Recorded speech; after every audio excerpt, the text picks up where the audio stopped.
Voici une première vidéo qui vous montre le cycle menstruel, l'ovulation et également les règles. Je vous rappelle tout d'abord qu'il y a donc ici l'ovaire, le pavillon, la trompe utérine ou la trompe de Fallope, l'utérus formé du muscle qu'on appelle le myomètre, l'intérieur ici qu'on appelle l'endomètre qui correspond à la muqueuse utérine et qui va servir à récupérer l'œuf fécondé, la cavité utérine, le col de l'utérus et le vagin. Cette vidéo va nous montrer deux cycles possibles. Le premier, un cycle de 30 jours. Le second, un cycle de 27 jours. Le principe de ces deux cycles est le même. La seule différence sera au moment de l'ovulation. Pour le cycle de 30 jours, l'ovulation aura lieu vers le 15e jour. Pour le cycle de 27 jours, l'ovulation aura lieu vers le 13e jour. Donc, regardons maintenant cette vidéo. Tout commence par le premier jour du cycle, qui correspond au premier jour des règles.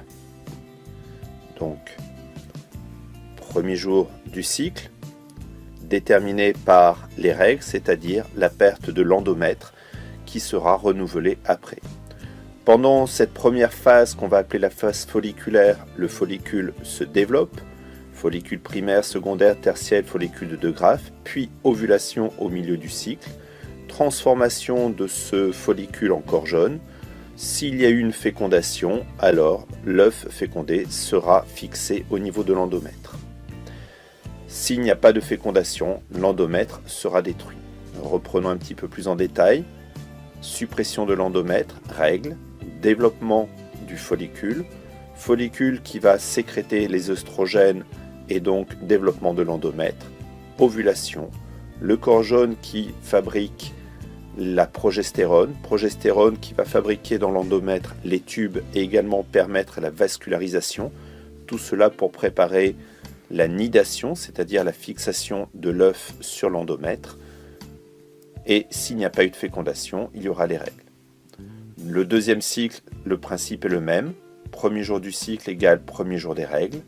On va avoir cette fois-ci une ovulation vers le 13e jour, mais le principe est le même. Conclusion de cette première vidéo, généralement l'ovulation se situe au milieu du cycle. Le premier jour du cycle correspond au premier jour des règles. La première phase, donc du premier jour des règles jusqu'à l'ovulation, on parle de phase folliculaire, développement du follicule, fabrication des œstrogènes, développement de l'endomètre. Ovulation au milieu du cycle, l'ovocyte 2 se retrouve dans la trompe. Le follicule se transforme en corps jaune, on va alors parler de la phase lutéinique.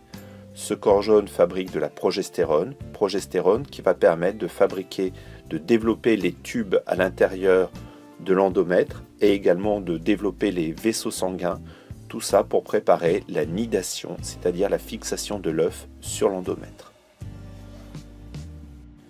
Cette seconde animation nous montre cette fois-ci la période pour des rapports sexuels et notamment donc rapports sexuels pouvant entraîner la fécondation. Tout d'abord un petit avertissement parce que toutes les femmes n'ont pas le même cycle menstruel et en plus entre deux femmes qui ont la même durée du cycle, par exemple 30 jours, l'ovulation n'est pas spécialement toujours au 15e jour. Donc regardons cet avertissement. C'est une simulation théorique. Ici, le cycle dure 30 jours. Environ vers la moitié du cycle, il y a l'ovulation. Le premier jour du cycle commence donc par le premier jour des règles qui peuvent durer entre 3 et 5 jours. L'ovocyte 2 va vivre 24 heures, 48 heures maximum.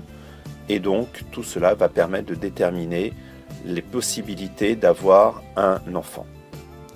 Si le rapport sexuel a eu lieu vers le 5e jour, 6e jour, 7e jour, 8e jour, alors le follicule n'a pas eu le temps de devenir un follicule de Graaff, il n'y aura pas eu d'ovulation, pas d'ovocyte, donc pas de fécondation possible.